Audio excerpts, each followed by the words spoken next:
చూస్తున్నాం వైసీపీలోకి ముద్రగడ పద్మనాభం వెళ్తున్నారంటే అవుననే సందేహాలు వెలువెత్తున్నాయి.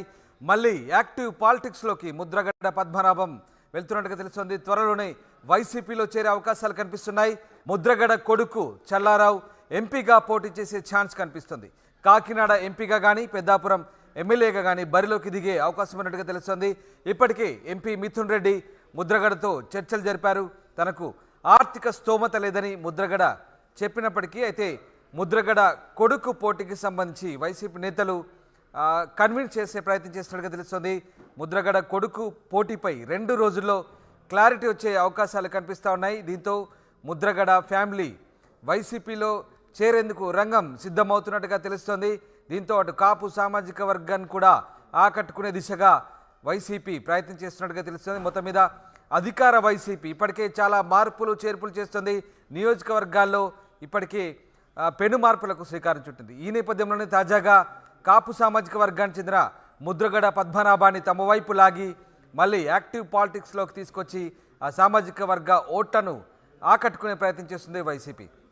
ఓవరాల్గా ముద్రగడ పద్మనాభం లేదా ఆయన కుమారుడికి ఎంపీ కానీ ఎమ్మెల్యే టికెట్ కానీ ఇచ్చి ఎంకరేజ్ చేసేందుకు వైసీపీ సిద్ధమవుతున్నట్టుగా తెలుస్తుంది. రైట్, మా ప్రతినిధి కృష్ణమోహన్ లైవ్లో అందుబాటులో ఉన్నారు. కృష్ణమోహన్, ముద్రగడ పద్మనాభం మళ్ళీ యాక్టివ్ పాలిటిక్స్లోకి వచ్చే ఛాన్సెస్ కనిపిస్తున్నాయి. త్వరలోనే వైసీపీలో చేరే అవకాశాలు ఉన్నట్లు కూడా వార్తలు వస్తున్నాయి. ఏంటి దీనికి సంబంధించిన పూర్తి సమాచారం ఏంటి? అలాగే ముద్రగడ కొడుకును కూడా ఎంపీగా లేదా ఎమ్మెల్యేగా పోటీ చేయించే ఆలోచనలో వైసీపీ ఉన్నట్టుగా తెలుస్తోంది. ఎస్ రామదాస్, మొత్తం మీద అయితే ఆంధ్రప్రదేశ్ రాజకీయాల్లో అధికార పార్టీ మాత్రం వచ్చిన ప్రతి అవకాశాన్ని వినియోగించుకునే ప్రయత్నం అయితే చేస్తుంది. అందులో భాగంగానే చాలా మార్పులు చేర్పులు చేస్తుంది. సో అందుకే కీలక నేతగా కాపు ఉద్యమ నేతగా ఉన్న ముద్రగడని తమ వైపు తిప్పుకోవడం, అలాగే వాళ్ళ కుటుంబంలో ఎవరికైనా స్థానం ఇవ్వడం, ఆ అవకాశం కానీ చేస్తే ఒకవైపు ఉభయ గోదావరి జిల్లాల్లో ఆ సామాజిక వర్గానికి సంబంధించిన ఓటర్లు కొంత టర్న్ చేసుకోవచ్చు అనే ఒక ప్రయత్నంలో భాగంగానే ఈ ఎత్తుగడ చేస్తోంది.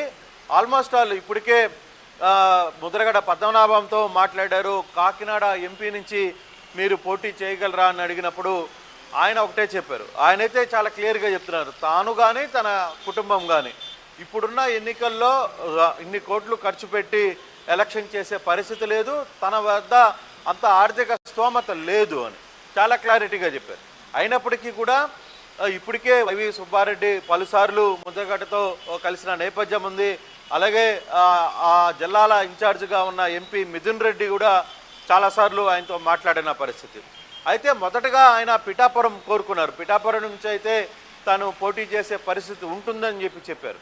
అయినా పిఠాపురంలో ఇప్పటికీ వంగా గీతాని తెర మీదకి తీసుకుని వచ్చిన నేపథ్యంలో సో మరి ఆల్టర్నేటివ్ ఉన్న నేపథ్యంలో పత్తిపాడ లేకపోతే పెద్దాపురమా అనే ఈ 2 విషయాల మీద కొంత చర్చ అయితే జరుగుతోంది. సో బహుశా తన కుమారుడైన చల్లారావు, ఎవరైతే ముద్రగడ పద్మనాభ కుమారుడైన చల్లారావుకి సీటు ఎమ్మెల్యే సీటు ఇవ్వాలని ఒక ప్రయత్నం చేస్తూనే ముద్రగడ సేవలను కూడా వైసీపీ పార్టీ వాడుకునే ప్రయత్నం చేస్తోంది. సో ఆ దిశగానే కొంత చర్చలు జరుగుతున్నాయి. మొత్తం మీద అయితే చల్లారావుకి సీట్ ఇచ్చే ప్రయత్నం అయితే వైసీపీ గట్టిగానే చేస్తోంది.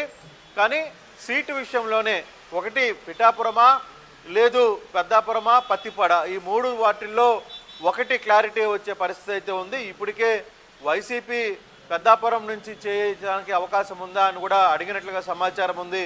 సో మరో 2 రోజుల్లో దీనికి సంబంధించిన పూర్తి సమాచారం అయితే రాబోతుంది, ఒక క్లారిటీ కూడా రాబోతుంది. బహుశా ఈ 2-3 రోజుల్లో కూడా ముద్రగడ పద్మనాభంతో పలు కీలక నేతలు కలవబోతున్నట్టుగా కొంత సమాచారం తెలుస్తోంది. ఉదయం కూడా ముద్రగడ పద్మనాభంతో మాట్లాడినప్పుడు ఇప్పుడున్న రాజకీయాల్లో ఆర్థికపరమైన అంశాలు చాలా కీలకంగా ఉన్నాయి. ఫైనాన్షియల్ లేకుండా ఎంపీలకి కోట్లు కావాలి, ఎమ్మెల్యేకే దాదాపుగా కొన్ని కోట్లు అవసరమయ్యే పరిస్థితి కనబడుతుంది. అంత ఆర్థికపరమైన స్తోమత తన వద్ద లేదు అని చెప్పి ఆయన క్లారిటీగా చెప్తున్నారు. నిజంగానే ఆయన దగ్గర అంత స్తోమత లేదు, కాకపోతే అది పార్టీ వ్యవహారాలు మేము చూసుకుంటాం, ఆ మిగతా కథ అంతా మీరు రంగంలో దిగండి అని నచ్చజెప్పే ప్రయత్నం అయితే చేస్తోంది వైసీపీ. బహుశా 2-3 రోజుల్లోనే ఒక క్లారిటీగా వచ్చే పరిస్థితి అయితే ఉంది. ఇంకా పిఠాపురం విషయంలో కాకినాడ ఎంపీగా ఉన్న వంగా గీతాని తీసుకుని వచ్చారు, అది ఇంకా క్లారిటీ అయిపోయింది, బట్ అఫీషియల్గా ఇంకా డెసిషన్ రాలేదు. సో ఈ నేపథ్యంలో ఈ 2-3 రోజుల్లో కొంత కొలిక్కి వచ్చే పరిస్థితి అయితే ఉంది. ముద్రగడని వైసీపీలో నుంచి బరిలోకి దించడం ఎలా ఉంటుంది, కాపు సామాజిక వర్గం మొత్తం కూడా కొంత మనకి సహకరించే పరిస్థితి ఉంటుంది.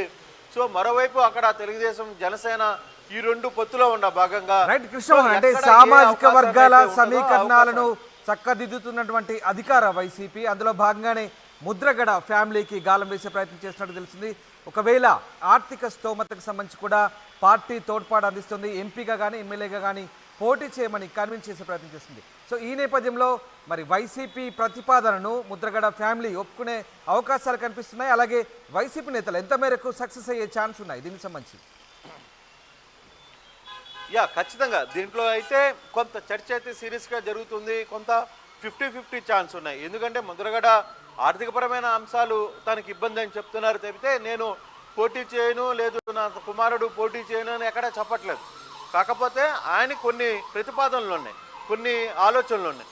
ఆ ఆలోచనలో భాగంగానే అతను ముందడుగు వేయాలనేది ఒక ఆలోచన. సో ఆయనకు కూడా రాబోయే ఎన్నికలు ఏ విధంగా ఉంటాయి, ఏ విధంగా ప్రజలు ఎవరి వైపు ఉంటారు, ఎటువైపు రాబోతున్నారని కొంత సమాచారం ఒక సీనియర్ నేతగా, మాజీ మంత్రిగా, ఒక ఉద్యమాన్ని నడిపిన కాపు నేతగా అతనికి అన్ని సమాచారం అతని దగ్గర ఉంటుంది. కానీ అతను తొందరపడి బయటకి